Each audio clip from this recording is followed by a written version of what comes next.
Na história dos conclaves, nem sempre os favoritos venceram. Muitas situações inesperadas já ocorreram durante as eleições, desde intervenções externas, como foi o caso do vergonhoso conclave de 1903, até a união de cardeais para evitar a vitória de um desafeto que aparecia como favorito. Nesse vídeo, vamos trazer o nome dos cardeais que quase se sagraram papas nos conclaves do século XX e XXI.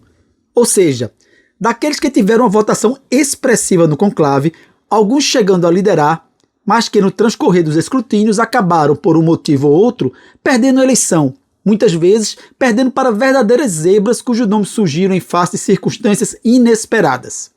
Então vamos lá.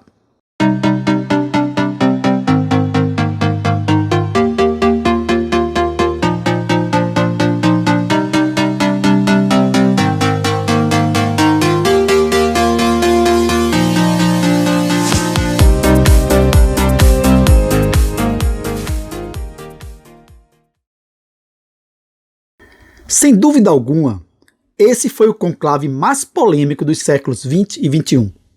Isso porque nele foi utilizado o chamado direito de veto, ou ius restentiae. O secretário de Estado Mariano Rampolla despontava como favorito porque era de total confiança do falecido Papa Leão XIII. Havia, entretanto, resistência ao seu nome por parte dos impérios alemão e austro-húngaro, assim como por parte dos cardeais conservadores que achavam exagerada a preocupação de Leão XIII com a justiça social, acreditando que o Papa deveria se concentrar mais nas questões religiosas, sendo um verdadeiro pastor. Nas primeiras votações, o favoritismo de Rampolla parecia se confirmar. No primeiro escrutínio, ele foi o mais votado, com 24 votos. Em seguida vieram os cardeais Girolamo Gotti e Giuseppe Sarto, com 17 e 5 votos, respectivamente. Os cardeais alemães, que antes apoiavam Gotti, sentindo alta resistência ao seu nome, resolveram migrar os seus votos para o até então obscuro cardeal Giuseppe Sarto, que só tinha conseguido 5 votos. Na segunda votação, ele dobra o número de votos, passando para 10, e Rampolla confirma o seu favoritismo, crescendo para 29. A votação de Gotti começa a cair, ficando com 17 votos. Rampolla parecia com reais chances de vencer, embora houvesse certa resistência ao seu nome. Foi quando o fato polêmico que macularia para sempre esse conclave ocorreu. O cardeal Jan Puzina, de Cracóvia, apresentou o veto por parte do imperador da Áustria a Rampolla. Esse chamado direito de veto nunca existiu formalmente na igreja, mas foi algumas vezes exercido por monarcas católicos. Houve uma certa revolta por parte dos cardeais presentes com a ingerência indevida. Rampolla protestou firmemente. O resultado da terceira votação parecia mostrar que o colégio de eleitores iria resistir ao veto, pois Rampolla permaneceu com 29 votos. Acontece que o fim do crescimento do número de votos desse cardeal, aliado ao aumento geométrico dos votos de Sarto, que passou de 10 a 21, começou a mostrar que, sim, a ação do monarca estava surtindo efeito. À medida que novas votações iam ocorrendo, muitos dos eleitores de Rampolla resolveram pouco a pouco abandoná-lo, após chegar à conclusão de que seria complicado um papa ser eleito a contragosto do imperador da Áustria. Na quinta votação, Sarto ultrapassa Rampolla e vem a ser eleito na sétima, escolhendo o nome de Pio X. O que aconteceu nesse conclave foi tão vergonhoso que o próprio Pio X, menos de 6 meses depois da sua eleição, proibiu expressamente o exercício do direito de exclusão.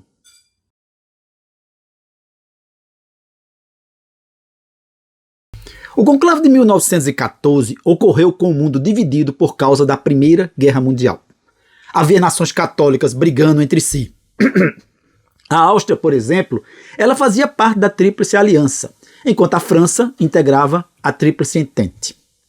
O contexto complicado foi repetido no conclave, que foi um dos mais equilibrados da história recente da Igreja. Domenico Serafini era visto, antes do conclave, como favorito por contar com o apoio da Cúria e representar um pontificado de continuidade ao de Pio X. O problema é que muitos o tinham como conservador, o que iria frear qualquer tipo de adequação do Vaticano às mudanças da sociedade. Pietro Maffi era o seu contraponto, pois era muito liberal. A maioria dos católicos acreditava que um dos dois seria sagrado Papa. No primeiro escrutínio, a votação de Serafini foi pífia. apenas 4 votos. De maneira surpreendente, Della Chiese aparece com 12 votos, o mesmo número de Maffei. Na segunda votação, o empate permanece. Della Chiese e Maffei ficam ambos com 16 votos. A candidatura de Serafini mingua de vez, fica com apenas 2 votos. A disputa visivelmente se concentrava entre Della Chiese e Maffei. Na terceira votação, Della Chiese e Maffei continuam empatados com os mesmos 16 votos. Parecia que o conclave estava no impasse. Em face desse impasse, os cardeais, que não queriam em hipótese alguma a eleição do liberal Maffei, resolveram concentrar os seus votos em Della Chiesa, que na quarta votação ultrapassou o concorrente por 2 votos, 18 a 16. Durante os próximos escrutínios, Della Chiesa foi crescendo devagar no número de votos e Maffei começou a perder votos. De maneira surpreendente, dado o contexto das votações anteriores, Serafim voltou a crescer. No quinto escrutínio, a diferença entre Della Chiesa e Serafim, que era de 14 votos, diminuiu para 10. Essa diferença foi mantida na sexta e sétima votações. Na oitava, a diferença cai para 8 votos. Della Chiesa tinha 32 e Serafim 24. Parte dos presentes não estava entendendo esse ressurgir das cinzas do candidato que era no início o favorito. Ficava evidente que os conservadores, que haviam desistido de Serafim, voltaram a concentrar os seus votos nele. Só que, na nona votação, os cardeais liberais eles resolveram apostar todas as suas fichas em Della Chiesa e esse aumenta o número de votos para 34, enquanto Serafim perde 2, ficando com 22. A diferença cresce para 12. Até hoje não se entende a razão dessa diminuição de votos de Serafim, quando parecia a todos que ele iria se aproximar mais ainda de Della Chiesa. Na sétima votação, Della Chiesa consegue o número mínimo de votos para ser eleito, 38. Mas aí um novo impasse surge. Ao invés dos presentes prestarem homenagem ao novo Papa, o cardeal Raphael Mary Del Val, então secretário de Estado, de maneira descortês, exige a verificação dos votos para ver se Della Chiesa não havia votado em si mesmo, o que ensejaria a nulidade da votação. Tal postura era grosseira, pois colocava em xeque a honestidade de um cardeal. A verificação de votos era viável porque as cédulas tinham uma numeração no verso através da qual era possível identificar o eleitor caso necessário fosse. Resultado: Della Chiesa não tinha votado em si mesmo e foi aclamado Papa, tendo feito um excelente pontificado.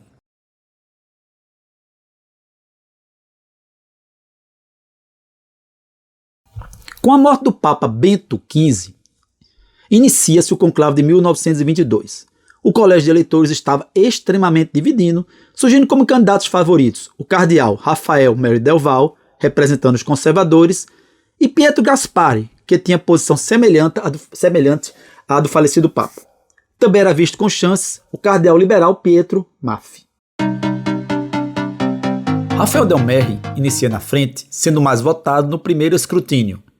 Pietro Gasparri fica em terceiro, perdendo também para Pietro Maffei. Na segunda votação, Rafael perde um voto, enquanto Pietro Gasparri ganha um e Pietro Maffei fica estável. O resultado então foi 11 votos para Rafael Mary Del Val, 10 votos para Pietro Maffei e Pietro Gasparri. Até então, aquele rato parecia estável com apenas 5 votos. Na terceira votação, Rafael Mary Del Val ganha força passando para 14 votos, enquanto Pietro Maffei e Pietro Gasparri permanecem estagnados com 10.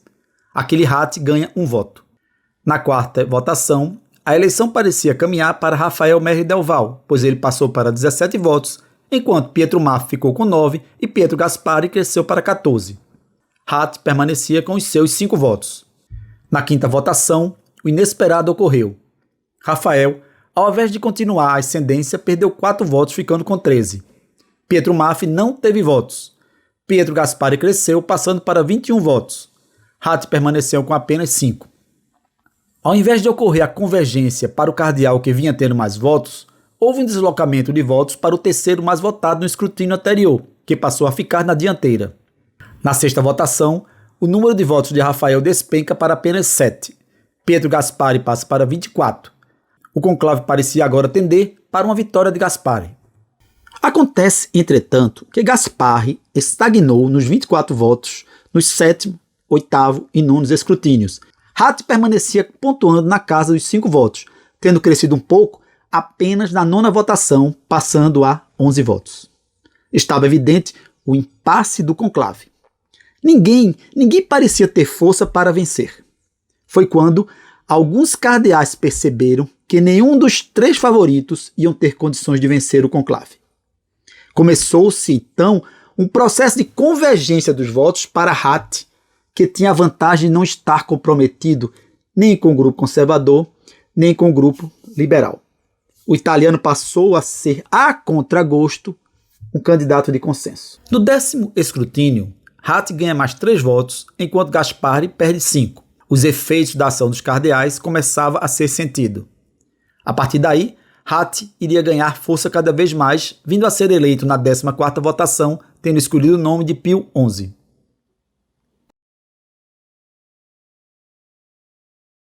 Paulo VI era visto por muitos como um cardeal progressista, pelo fato de ter concluído o Concílio Vaticano II, que foi convocado pelo Papa João XXIII, e pela preocupação com questões sociais, como por exemplo a edição da encíclica Populorum Progressio.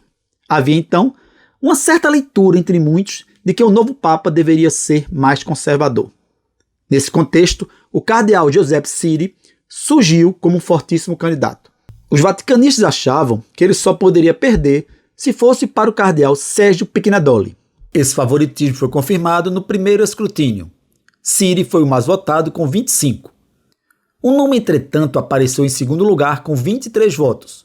Um nome inesperado, pelo menos para o público em geral. Era o do patriarca de Veneza, Albino Luciani. Ele era um religioso altamente discreto e afável. Não aparecia nas listas dos papáveis. Até hoje muitos perguntam qual a razão de Albino, logo no início da votação, já aparecer em segundo lugar, tendo mais votos, inclusive, do que Sérgio Piccinadolo, que teve 18. Nos escrutínios seguintes, Albino só cresceu, vindo a ser eleito na 4ª votação. Há quem defenda que o nome de Luciani surgiu em face do escândalo do Vaticano. Temia-se que, se um candidato de personalidade, pelo menos em tese forte, vencesse, fosse haver uma investigação dura no que estava acontecendo na instituição financeira. Para evitar, pensaram em Albino, achando que poderiam facilmente manipulá-lo. Estavam enganados. Albino seria eleito e logo afastou os cardeais e determinou uma investigação completa no Banco do Vaticano. Acontece que ele veio a falecer em circunstâncias para lá de estranhas, apenas 33 dias depois do início do seu pontificado. Até hoje o escândalo do Banco do Vaticano não foi devidamente esclarecido. No segundo conclave de 1978, Siri também aparecia como um dos papáveis, mas aí não se falava mais em favoritismo, até mesmo porque Giovanni Benelli vinha também forte. Antes mesmo do início do conclave, já havia quem defendesse um terceiro nome, talvez alguém de fora da Itália ou até mesmo de fora da Europa, para quebrar esse antagonismo entre conservadores e progressistas. Daí porque eu não coloco Siri nesse conclave como um papável que bateu na trave. Ao final, foi eleito um papa polonês de nome Karol Wojtyła, que fez um dos pontificados mais duradouros da história. Já no conclave de 2005, o favorito venceu sem maiores surpresas. O mesmo ocorreu no de 2013. Embora o cardeal Ângelo Scola fosse um dos papáveis, não se pode dizer que era um franco favorito. Até mesmo porque Bergoglio já vinha de uma excelente votação no conclave de 2005. O Bergoglio era visto nas conversas reservadas da Cúria como um forte candidato, embora não constasse da maioria das listas dos papáveis publicadas na imprensa. Pois é isso aí, pessoal. Esse foi um pequeno levantamento que fiz dos conclaves mais recentes da Igreja. É evidente que, se formos mergulhar nos 2000 anos de história, teremos outros casos de papáveis que estiveram bem perto de vencer, mas que não ganharam. Valeu, até o próximo vídeo.